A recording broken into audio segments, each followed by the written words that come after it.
तो मेरे प्यारे बच्चों नमस्कार। एक बार फिर से आप सभी का आपके अपने YouTube चैनल SKM स्टडी के इस लेटेस्ट वीडियो में बहुत बहुत स्वागत है।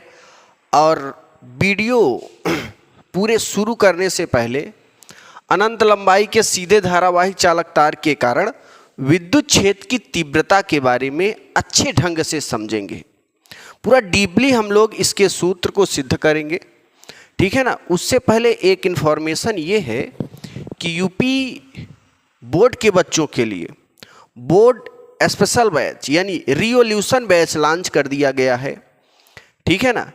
और ख़ास बात ये है कि जो यूपी बोर्ड के बच्चे हैं उनके लिए ख़ास है, ठीक है। तो जिन बच्चों को रिवोल्यूशन बैच लेना है वो आप 7992087382 से कांटेक्ट करें। 7992087382 से। उसके बाद जो भी डाउट्स हो क्लियर करें, ठीक है। उसमें आपको मात्र 499 में, ध्यान देना, 499 में आपको कोर्स मिलेगा। ये 5 सब्जेक्ट के होंगे, 5 सब्जेक्ट के मिलेंगे 499 में। अगर आपको कोई एक सब्जेक्ट लेना है इंडिविजुअल बैच तो आपको 199 रुपये पेमेंट करने पड़ेंगे। ये आपको SKM स्टडी ऐप पर मिलेगा। प्ले स्टोर से जाके SKM स्टडी सर्च करेंगे तो एक ऐप आएगा SKM स्टडी हेल्प डेस्क के नाम से। वो मेरा पुराना ऐप है, उसको नहीं डाउनलोड करना है। और थोड़ा स्क्रॉल करेंगे नीचे तो SKM स्टडी एक और मिलेगा ऐप, उसको डाउनलोड करना है, जो कि अभी हाल ही में बना है आप लोगों के लिए, क्योंकि वो पिछला ऐप क्रैश कर चुका है, ठीक। तो जिन बच्चों को लेना है कोर्स वो इतना पेमेंट करें। अच्छा, 499 में आपको 5 सब्जेक्ट मिलेंगे, फिजिक्स केमिस्ट्री हिंदी इंग्लिश सब। और साथ ही साथ 5 साल के प्रीवियस ईयर पेपर्स का सलूशन मिलेगा। साथ ही साथ आप अपने डाउट्स को क्लियर करना चाहते हैं तो इस नंबर से कांटेक्ट कर सकते हैं, ठीक। तो जिन बच्चों को कोर्स लेना है इंडिविजुअल बैच में वो एक सब्जेक्ट 199, पूरा इकट्ठा ही लेना चाहते हैं 5 सब्जेक्ट तो आपको भारी छूट मिलेगी, ठीक। 499 में ही सारे सब्जेक्ट्स मिल जाएंगे। और एक एक सब्जेक्ट अगर आपको लेना है आप अपने स्थिति के हिसाब से तो आप 199 रुपये पेमेंट करके ले सकते हैं। इसमें आपको पूरा का पूरा बोर्ड एग्जाम की 100 बाई 100 की तैयारी कराई जाएगी, 100 बाई 100 की तैयारी गारंटेड, ठीक। और ऐप पर दोस्तों, ऐप पर आपको लाइव क्लास भी मिलेगी और रिकॉर्डेड क्लास भी मिलेगी, ठीक। दोनों तरीके की क्लास आपको ऐप पर मिलेगी, रिकॉर्डेड भी मिलेगी और लाइव भी, ठीक। तो जिन बच्चों को कोर्स ज्वाइन करना है वो इस नंबर से संपर्क करें। उसके बाद आप SKM स्टडी ऐप डाउनलोड करने के बाद कोर्स आप खुद से परचेज कर सकते हैं, या जो भी प्रॉब्लम अगर आए परचेज करने में तो इस नंबर से कांटेक्ट कर सकते हैं। तो चलिए अब इस वीडियो को शुरू करते हैं। अनंत लंबाई के सीधे धारावाही चालक तार के कारण विद्युत क्षेत्र की तीव्रता का नियम। इसमें करेंगे क्या, देखिए L लंबाई के एक तार लेते हैं। ये जो तार होते हैं आप अपने घरों में देखे होंगे, तार अगर अंदर वाला भाग एल्यूमिनियम या कॉपर वाला भाग, प्लास्टिक के अंदर वाला भाग, जब आप उसे छीलेंगे, है ना, तो जो कॉपर वाला भाग होता है वो बेलनाकार ही क्यों होता है, ये मूल बात हम पहले समझ लेते हैं। तो देखिए जो बेलनाकार भाग होता है इसलिए बनाते हैं क्योंकि अगर ये तार आवेशित है तो इसमें से जो बल रेखाएं निकलेंगी वो चारों ओर समान दिशाओं में चारों ओर निकलेंगी। इसीलिए घर का जो वायर होता है, यानी कहीं पे भी कोई वायर लगे तो उसका जो लेंथ होता है, लेंथ में वो बेलनाकार होता है, इसीलिए, क्योंकि उसमें जो बल रेखाएं हैं वो समान दिशाओं में चलें। अब जरा ध्यान देना, मज़ेदार बात ये है कि अब यही तार जो L लंबाई का हम लेंगे बेलनाकार आकृति का यहाँ पे लगाते हैं। देखिए एक L लंबाई का तार लेते हैं यहाँ पे, इसकी जो लेंथ है वो L है। अब इस तार को हम धनावेशित करेंगे। धनावेशित कैसे करेंगे, तो देखो अगर कोई उदासीन वस्तु है इसे धनावेशित करने के लिए इसके पास में हमें ऋणावेशित वस्तु ले जानी पड़ेगी। ठीक, तो इसे धनावेशित करने का क्या नियम है, यानी किसी वस्तु को, किसी उदासीन वस्तु को धनावेशित या फिर ऋण आवेशित करने का क्या नियम होता है, हमने अपने इसी क्लास में बता दिया है। यानी आप प्लेलिस्ट में जाएंगे तो वहाँ पे किसी वस्तु को ऋण आवेशित धनावेशित कैसे करते हैं उसमें अच्छे से फिगर बाय फिगर समझाया गया है। ठीक, तो इसको हम धनावेशित करके यहाँ पे यल लंबाई का एक तार लगा देते हैं। ठीक है ना, कैसे करके, धनावेशित। अब ये धनावेशित है तो आप जानते हैं जिस पर होता है धन आवेश, ध्यान देना, जिस पर होता है धन आवेश उसमें से बल रेखाएं बाहर की ओर निकलती हैं। इस तरीके से ऐसे बल रेखाएं बाहर की ओर निकलेंगी। ठीक है, अब ये बल रेखाएं जो निकलेंगी इसमें से इसका कुछ ना कुछ डायरेक्शन होगा, मतलब ये यल लंबाई का तार है। अब इसमें से बल रेखाएं निकलेंगी तो इधर भी बल रेखा होगी, इधर भी होगी, इधर भी होगी, यानी इस पृष्ठ के चारों दिशाओं में बल रेखा होगी। तो मान लेते हैं ये जो पृष्ठ यहाँ पे बेलनाकार लगा हुआ है, ये जो तार लगा हुआ है यल लंबाई का, ठीक है ना, इसकी लंबाई क्या, लेंथ क्या है, यल है, इसकी लंबाई यल है। ये जो यल लंबाई का तार लिए हैं इसके चारों ओर समान दिशाओं में बल रेखाएं बाहर क्यों निकल रही हैं। क्यों समान दिशाओं में निकल रही हैं, क्योंकि ये बेलनाकार भाग है, बेलनाकार भाग के चारों ओर समान दिशाओं में ही बल रेखा निकलेगा। तो मान लेते यहाँ से स्मॉल आर दूरी पर, केंद्र से ले लेते हैं, स्मॉल आर दूरी पर बल रेखाएं बिंदु P तक बाहर की ओर निकल रही हैं। अब यहाँ से यहाँ तक बल रेखा है तो जितनी दूरी इधर होगी बल रेखा उतनी दूरी इधर भी होगी बल रेखा P दूरी पर। ठीक, बराबर, चारों तरफ बराबर है तो जितनी दूरी यहाँ पे बल रेखा निकलेगी उतनी ही दूरी इधर होगी। अब चारों दिशाओं में बल रेखाएं समान होगी।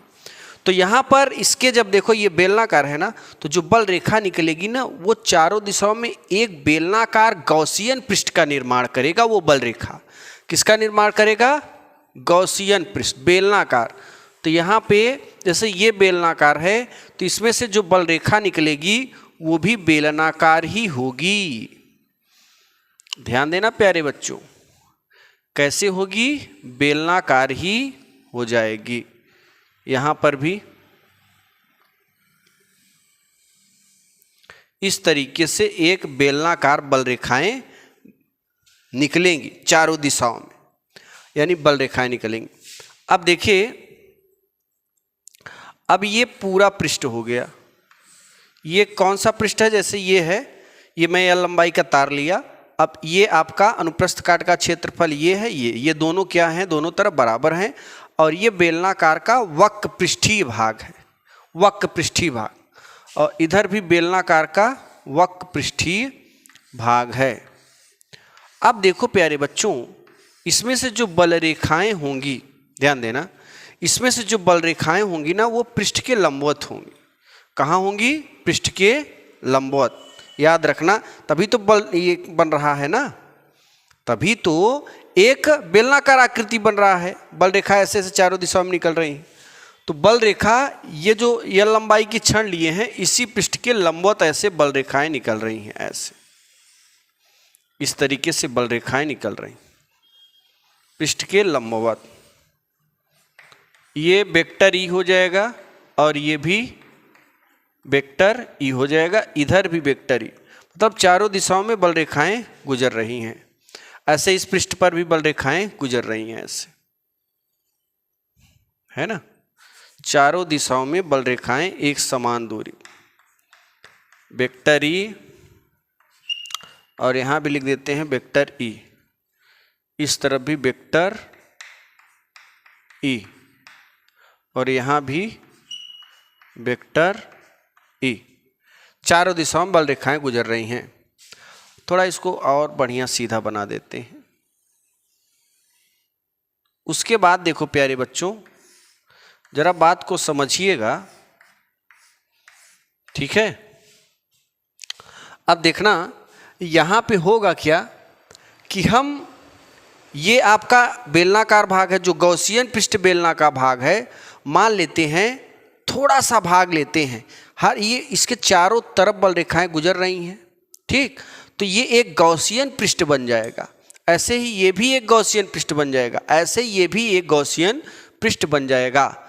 तो हम मान लेते हैं इस पूरे भाग में बल रेखाएं गुजर रही हैं, तो ये पूरा गॉसियन पृष्ठ है। अब इस पूरे भाग का गॉसियन पृष्ठ ना लेके हम एक छोटे भाग का गॉसियन पृष्ठ लेंगे। कितने भाग का प्यारे बच्चों? एक छोटे भाग का गॉसियन पृष्ठ लेंगे। पूरे भाग का मान लेते हैं विद्युत फ्लक्स φ1 है, ये पहला पृष्ठ है। दूसरे पृष्ठ का विद्युत फ्लक्स φ2 और इस तीसरे पृष्ठ का विद्युत फ्लक्स φ3 हो जाएगा। अब यहाँ से ढेर सारी बल रेखाएं निकल रही हैं, तो सारी बल रेखाएं जो निकल रही हैं वो एक विद्युत फ्लक्स का निर्माण करेंगी।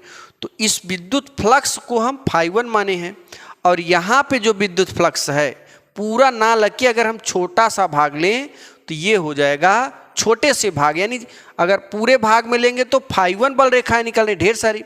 अगर इस पूरे पृष्ठ को ना लेके एक छोटा सा पृष्ठ ले लें, इस पूरे पृष्ठ का छोटा सा भाग, तो मान लेते हैं इतने भाग पर बल रेखाएं कितनी निकलेंगी। तो जब देखो पूरे पृष्ठ का ना लेके छोटा पृष्ठ लेते हैं तो वहाँ पे D का प्रयोग करते हैं, यानी पूरे पृष्ठ का ना लेके जब हम छोटे भाग का फ्लक्स निकालते हैं तो वहाँ पे क्या लगाते हैं? D।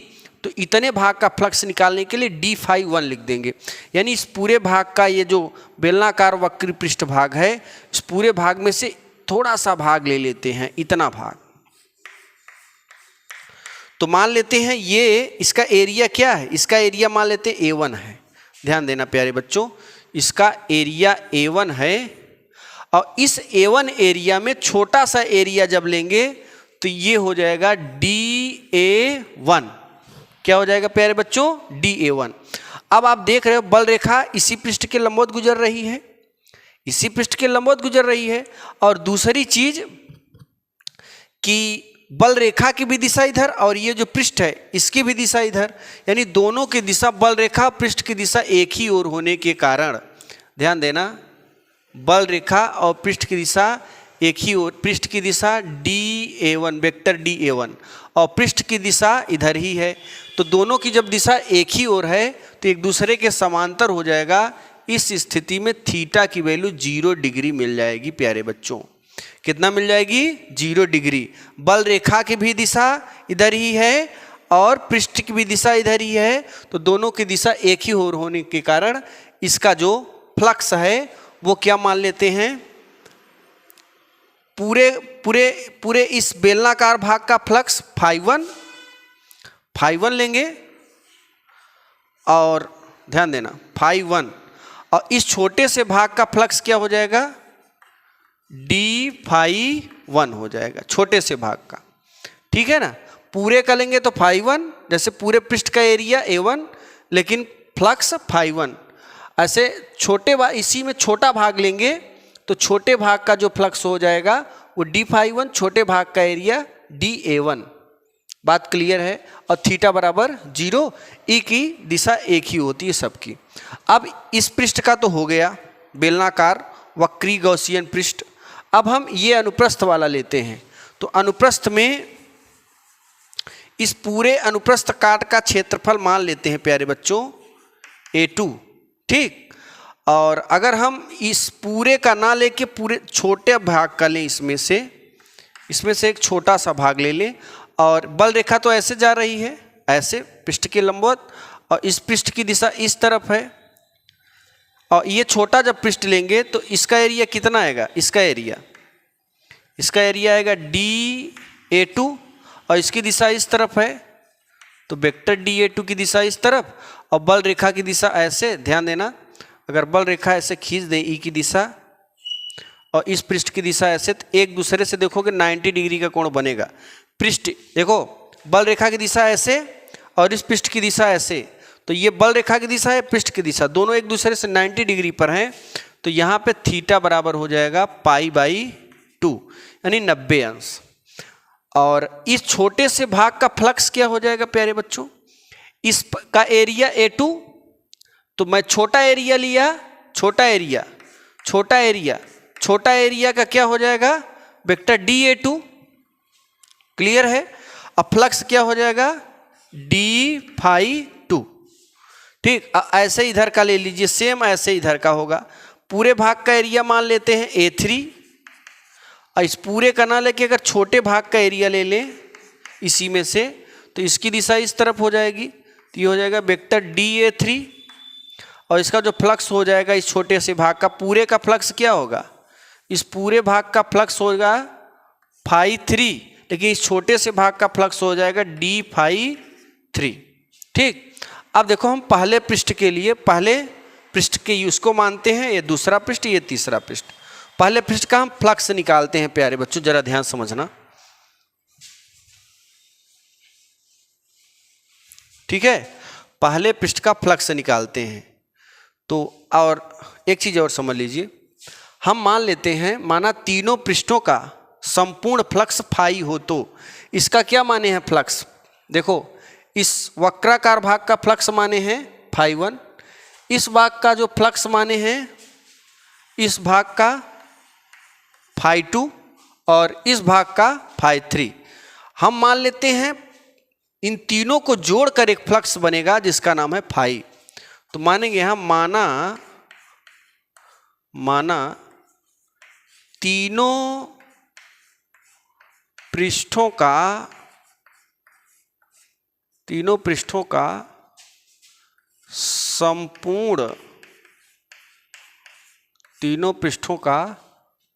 संपूर्ण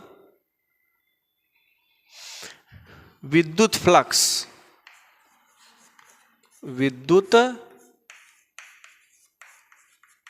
फ्लक्स फाई हो, तो क्या हो जाएगा, फाई। तो यहां पर हो जाएगा फाई बराबर ∅1 प्लस ∅2 प्लस ∅3, ये हो जाएगा अपना समीकरण 1, ठीक। मतलब तीनों का मैंने मान लिया, तीनों पृष्ठ का, इसका ∅1, इसका ∅2, इसका ∅3। अब इसको तीनों का मान लिया फाई। अब हम पहले पृष्ठ, ये जो बेलनाकार वक्री भाग है इसको पहला पृष्ठ मानते हैं, ध्यान देना, इसको हम पहला पृष्ठ मान लेते हैं। इस वाले भाग का ये दूसरा पृष्ठ नाम है, और इस वाले भाग का तीसरा पृष्ठ नाम है, ठीक। तो हम पहला पृष्ठ लेते हैं, यानी ∅1 का फ्लक्स निकालेंगे। पहले पृष्ठ के लिए, पहले पृष्ठ के लिए अगर बात करोगे प्यारे बच्चों, तो आपने सूत्र पढ़ा है फाई बराबर EA cos थीटा, सब लोग जानते हो ये सूत्र से, ये सभी बच्चे जानते होंगे सूत्र, ठीक है ना। अब देखो आगे क्या होगा, जरा ध्यान समझना, आगे क्या हो गया प्यारे बच्चों, आगे होगा ये वाला पृष्ठ लिए हैं, इस वाले पृष्ठ का फ्लक्स क्या है d∅1, तो जहां है फाई वहां लिख देंगे d∅1, तीव्रता सबकी सेम रहेगी A1। यहां देखो इस वाले भाग का, ये जो भाग है इसका एरिया क्या माने हो, छोटे भाग का क्या माने हो, छोटे भाग का फ्लक्स d∅1, छोटे भाग का एरिया dA1, और cos थीटा के स्थान पे 0। अब यहाँ cos 0 बराबर होता है 1, तो EA1 हो जाएगा, ठीक। अब देखो, अब यहाँ पे D शब्द लगा है, अभी मैंने इस पूरे भाग का फ्लक्स ना निकाल के इस पूरे भाग में से एक छोटा सा भाग फ्लक्स निकाला है कि इतने में से कितनी बल रेखाएं गुजर रही हैं। अब अपने को क्या करना है, पूरे भाग का निकालने के लिए इसका हम समाकलन लेंगे ना, तो पूरे भाग का निकल जाएगा। तो जरा ध्यान देना, हम दोनों पक्षों का समाकलन लेंगे, यहां लिखेंगे समाकलन लेने पर। और मजेदार बात यह है प्यारे बच्चों कि जब भी हम समाकलन लेते हैं तो दोनों पक्षों का लेते हैं, याद रखना, ठीक है ना। समाकलन, ये समाकलन का चिन्ह है d∅1 बराबर, ठीक है, इंटीग्रेशन ऑफ dA1। अब E बाहर हो जाएगा, ठीक। अब देखो ये ई जिसमें डी लगा रहे ना वो चर होता है, और जिसमें डी ना लगा रहे वो अचर होता है। तो ये अचर बाहर हो जाएगा, बाकी एज इट इज उतार देंगे। तो यहाँ हो जाएगा integration of d phi one बराबर ई बाहर हो जाएगा integration of d A one. अब देखो एक समाकलन का सूत्र होता है प्यारे बच्चों, जरा ध्यान समझना। एक समाकलन का सूत्र ये है, देखो चूंकि इंटीग्रेशन ऑफ डी एक्स बराबर एक्स प्लस सी, ठीक है, इंटीग्रेशन ऑफ डी वाई बराबर y plus c, integration of d z बराबर जेड प्लस सी, मतलब यहाँ पे मान बदल जाएगा तो यहाँ भी बदल जाएगा। ये अनिश्चित समाकलन है, इसलिए उसमें एक अचर राशि जोड़ दी जाती है। और ये कौन सा अचर है? ये स्वेच्छाचर है। देखो अचर में भी दो अचर, एक स्वेच्छाचर एक पूर्ण अचर। स्वेच्छाचर मतलब ABCD वाले जो है ना अल्फाबेट वाले स्वेच्छाचर होते हैं, और 1 2 3 वाले पूर्ण अचर होते हैं। तो ये स्वेच्छा से लिखा गया है इसलिए स्वेच्छाचर है ABCD वाले। तो अब अगर यहाँ पे integration of d phi one लिख दोगे तो इसका समाकलन फाई वन प्लस सी। अगर हम कह दें इंटीग्रेशन ऑफ डी पापा बराबर पापा प्लस सी होगा कि नहीं होगा? इंटीग्रेशन ऑफ एक्स के स्थान पे हाथी रख दो तो इंटीग्रेशन ऑफ डी हाथी का समाकलन क्या होगा? हाथी प्लस सी। ऐसे integration of d phi one का समाकलन क्या हो जाएगा? फाई वन, और इसमें एक स्वेच्छाचर जोड़ेंगे सी। ऐसे इधर ई इसका समाकलन लोगे ए वन प्लस सी, ये सी से सी कैंसिल, तो ये हो जाएगा फाई वन बराबर ई ए वन। अब देखो प्यारे बच्चों, ये जो भाग है ना ये एक बेलनाकार भाग है, और इसकी जो लंबाई है वो यल मैंने माना है। इसी के कारण जो बल रेखाएं निकल रही हैं वो चारों दिशाओं में उतनी ही दूरी पर निकल रही हैं जितनी दूरी इसकी लंबाई है। ठीक, तो यहाँ से यहाँ तक की लंबाई भी यल है। ओके, तो अब ये बेलनाकार भाग है। अब बेलनाकार भाग का जो वक्र पृष्ठ है, ये ऊपर वाला वक्र पृष्ठ, इसका एरिया अपन को निकालने है, ठीक है ना। तो ये वक्र पृष्ठ क्या होता है? अभी तो मैं इसका ही एरिया निकाला ना, A1। बेलनाकार भाग का पूरा निकल गया। देखो यहाँ A1 छोटा लिया था, समाकलन लिया, तो पूरे भाग का क्या निकल गया? क्षेत्रफल। अब ये वक्रीय पृष्ठ है, ये एक वक्र पृष्ठ है, बेलन का वक्र पृष्ठ। और बेलन का वक्र पृष्ठ का सूत्र आप पढ़े होंगे, A बराबर होता है 2 पाई आर एच। अब चूंकि यहाँ हाइट ना होके लेंथ है, इसलिए यल के स्थान एच के स्थान पे यल होगा, और यहाँ लिख देंगे A1। तो A1 के स्थान पर ये सूत्र लिख देंगे। क्लास 10th में आप सभी बच्चे पढ़े होंगे ना, बेलन का वक्र पृष्ठ, वही सूत्र लगा दिए हैं। क्या है? ए के स्थान A1 के स्थान पे 2 पाई आर एल, ये हो जाएगा समीकरण 2। क्लियर है? तो मैं क्या करा दोस्तों, इसका वक्र पृष्ठ निकाल लिया इस वाले भाग का, ठीक है ना। इसका वक्र पृष्ठ आ गया। अब देखिए जरा, अब हमें इसका और इसका निकालना है। ठीक, तो पहले इतने का स्क्रीनशॉट लीजिए, फिर इसका निकालते हैं, इसका निकालते हैं, फिर तीनों को ले जाके इसमें रखेंगे। फटाफट इतने का स्क्रीनशॉट लो, फिर हम आगे बढ़ेंगे। इतने का स्क्रीनशॉट ले लो प्यारे बच्चों।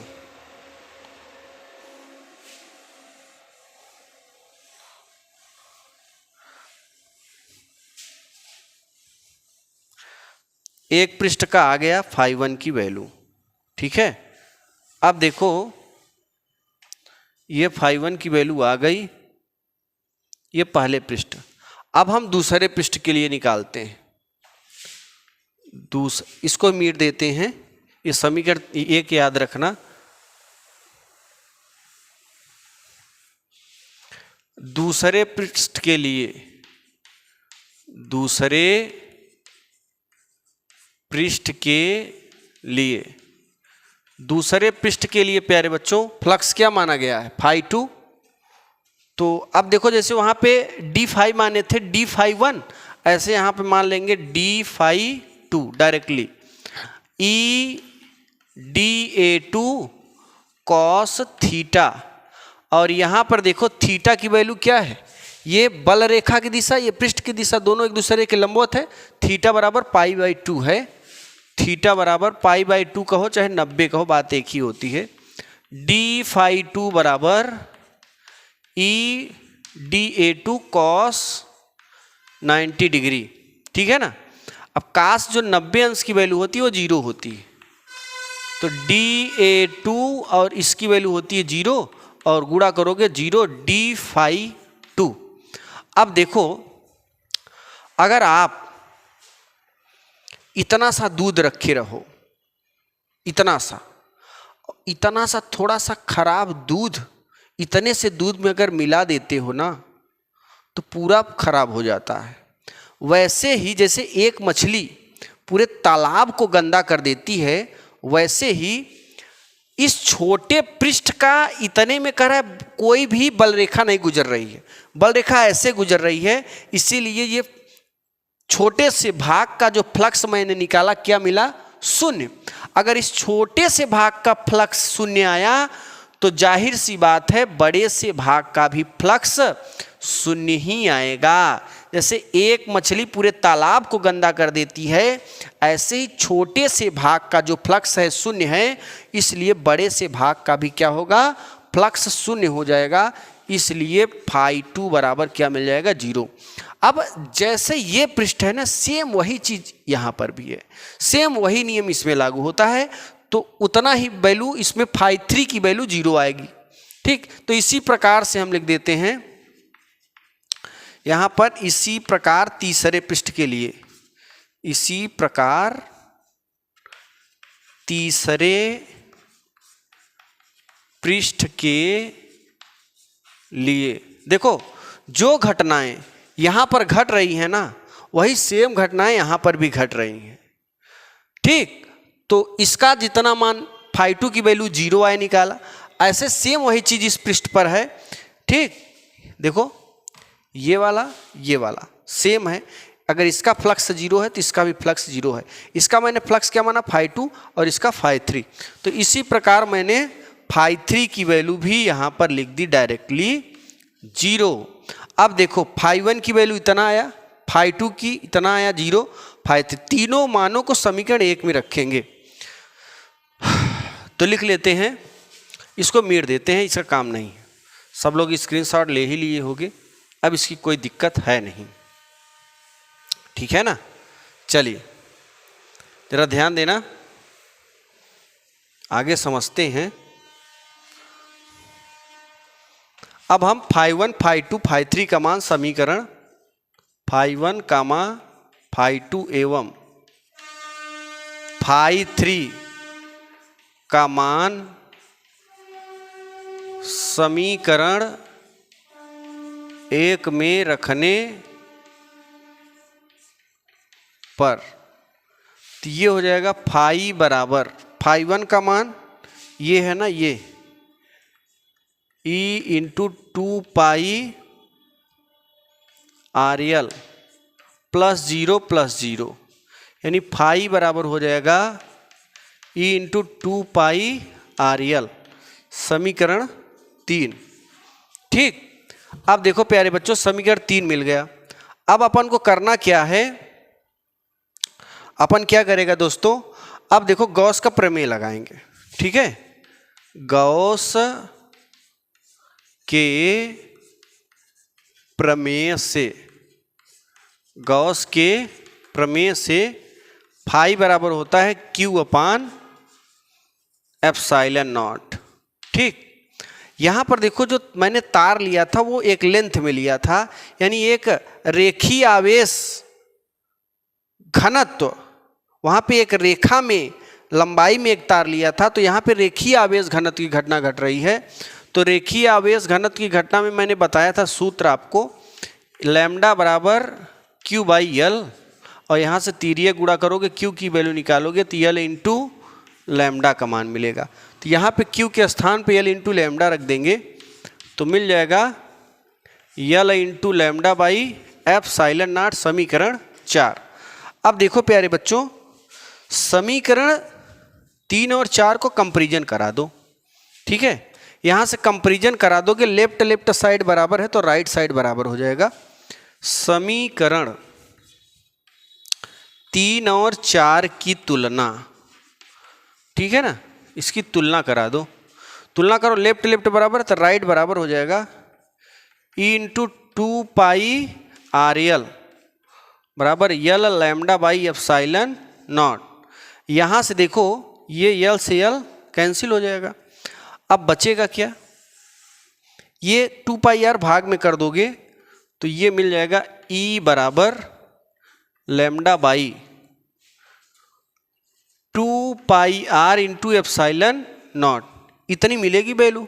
अब इसे थोड़ा सजा कर अगर लिखें तो E बराबर हो जाएगा, ऊपर नीचे 2 का गुणा कर दो तो 1/2 दूनी 4π epsilon naught 2 lambda by r। ये है प्यारे बच्चों हमारा फार्मूला, ठीक है ना। ये है अनंत लंबाई के सीधे धारावाहिक चालक तार के कारण विद्युत क्षेत्र की तीव्रता मैंने निकाला है, ठीक है ना। ये अच्छे से देखो सिद्ध हो गया। अब इसका सदिश स्वरूप अगर लिखे तब सदिश स्वरूप क्या होगा, सदिश स्वरूप में हो जाएगा वेक्टर E बराबर 1/4π epsilon naught 2 lambda by vector R और यहाँ हो जाएगा r कैप। ये हमारा दोस्तों इस तरीके से प्राप्त होता है, ठीक। और जो भी आपको प्रॉब्लम होगी कमेंट बॉक्स में कमेंट करके जरूर बताइएगा।